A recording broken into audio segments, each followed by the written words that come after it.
when I made the phone call, she understood the situation.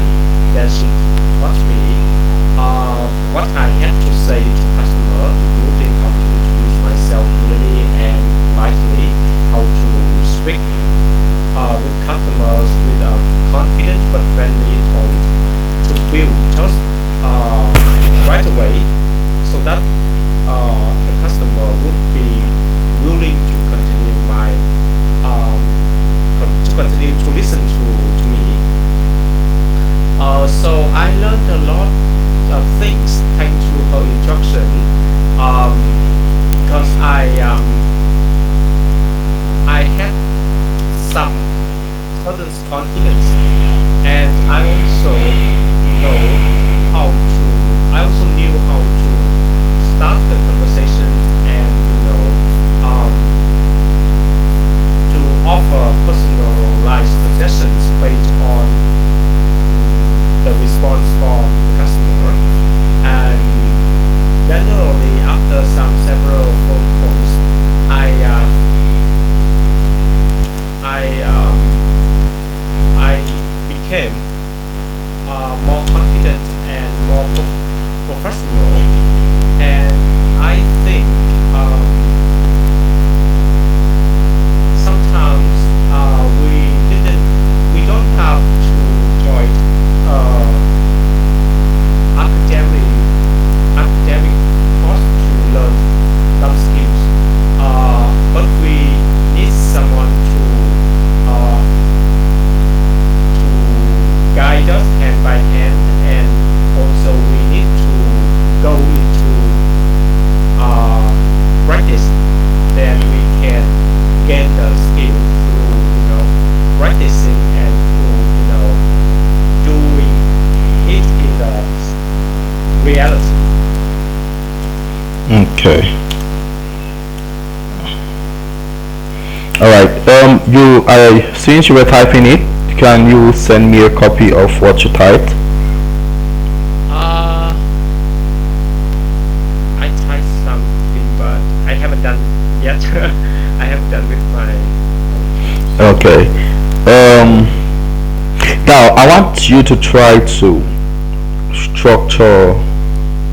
Remember, this is an exam, so structure is very important, and knowing at what part of your speaking and what you're saying at what part of your speaking is very crucial. Because if you don't, that's why we introduce a context. If you don't try to stay within a context, you realize that you're saying a lot of things which are relevant but not relevant to your exams. oh You understand? Now, you in what you said, now you had a brilliant point, you had a relevant point, but a tense, a particular tense, I think either the past tense was dominant in what you were saying. So you cannot allow a particular tense. Remember, we said past perfect, past, present, and future. That's the structure. Meaning, you introduced you introduce the skill in question. After you introduce what the skill was, remember, every question is a direct answer or a direct introduction to your answer. That's very important to understand. Every question is a direct response to your answer. Describe a skill you learned. Now, 2 years ago, I decided to learn graphic designing. 2 years ago, I learned how to be a good in okay in your place. What skill did you learn? customer approach skills. Okay. I so what's the position? What position did you occupy? Salesperson. Okay. I'm a salesman. Okay. 2 years ago, I learned how to be a good salesperson first. Now, you give a brief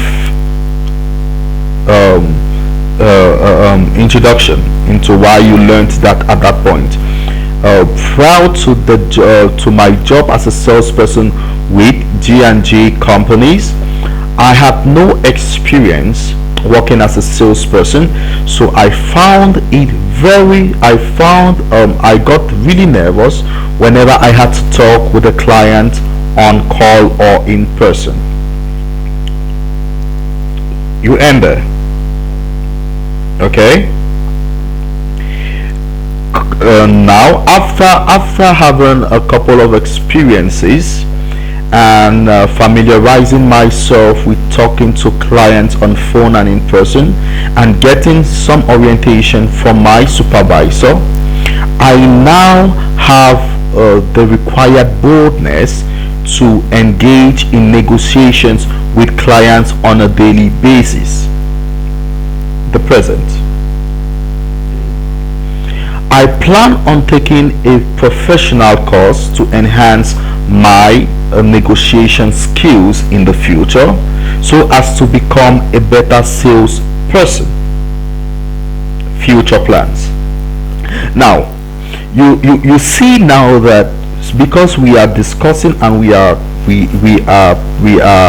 intentional about the structure, I am able to put it within a context, meaning I want it to fit here, I must make sure it fits here. That's the same mind I want you to have about this exam. You should have a context which you are getting into the exam hall with, such that whenever you are answering a question, you know the boundaries of your answers, meaning you don't go beyond this and you don't go beyond this. That's why we introduce structure. First you define a structure. That's why you have 1 minute. When they give you a minute, say, okay, what skill did I learn? You answer it.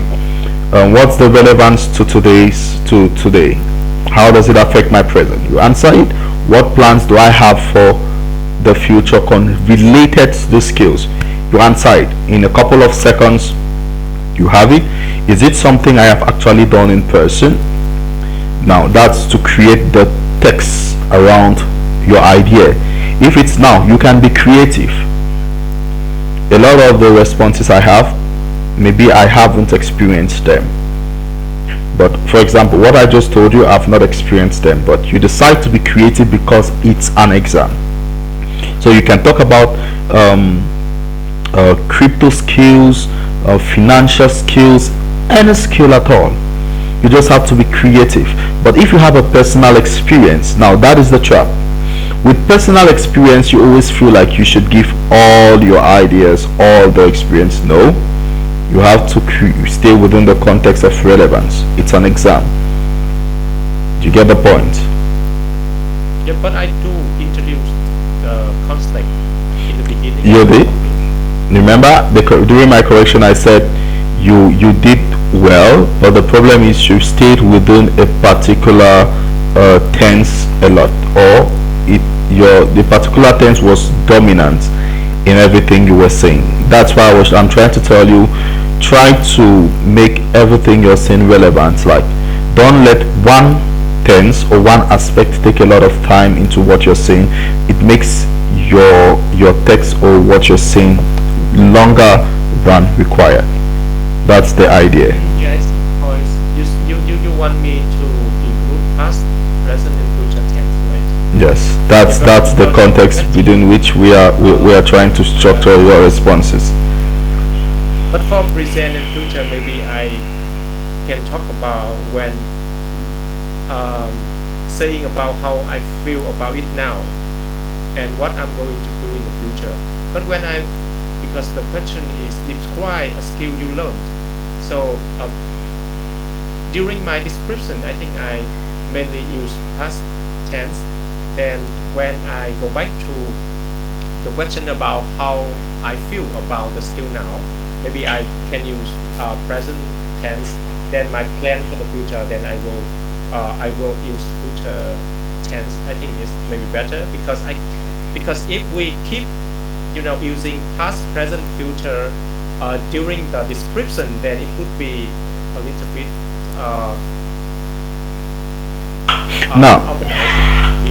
Now, And the idea of a structure is not necessary that you follow it per the flow. Like now, you can have a description that begins with the future. For example, I currently have ease when talking with clients, um, compared to a couple of years ago when I just started working as a salesperson with my company. I had no prior experiences. I found it really tense engaging into negotiations and conversations with clients, which was noticed by my supervisor, who later on came in and gave me some drilling. After the experiences throughout the past after the experiences I have gotten throughout the past couple of years, I feel very much comfortable engaging with clients now. I plan, however, on taking a negotiation course in the future to enhance my negotiation and social skills so as to be a better asset to my company. That's the idea is now we have a structure. It doesn't mean you can, because structure cannot begin with the future and end with the past. So it depends on how your idea is being presented. Do you get the point? Like now I see, I see. we took the present before going to the past and ending with the future. So the idea is, that we have a structure. Now every supervisor, every tutor might have a different format to try to help you. Now remember, structures make your exams easy. That's the idea. I could teach you Yeah, that's the point. general speaking. I can teach you general speaking, but it won't help you directly with your exam. But when I teach you structure, it influences your exams directly. Now the structure is such that even a beginner should know what and how they should say something, so they don't go out of point, so they are precise. So in an exam, it's not about academic priors, it's about being able to answer your exams and getting the right score, and that's what we are trying to do here. Okay, Yeah. we got out of time, so Yeah, okay. Thank I'm you go- so much for today. I'm going to add you an assignment to what you have, another queue, and we are going to see both. So what I want you to do with the first and this second, I want you to do it in text form. So you're going to respond to it. Try as much as possible not to do any form of research. Answer it from within. And in the next class, we are going to look at your responses. So leave the responses in the chat, please. Okay. Also, I haven't seen Yeah, I just the sent it. next. Okay, okay. All right. But I haven't seen it. I've sent it. Yeah, yeah, yeah. Have you seen it? No, not yet. Describe a memorable trip. Ah, okay. Describe a memo. Oh, I see it now. All right. I see it. Okay. Okay, thank you so much for All right. today. So Thank see you on you. Saturday. Bye. Okay. Please confirm the lesson Yeah. after the class. Mm-mm. Okay, okay. I will. I will. All right. Thank you. Goodbye. Take care. Bye bye.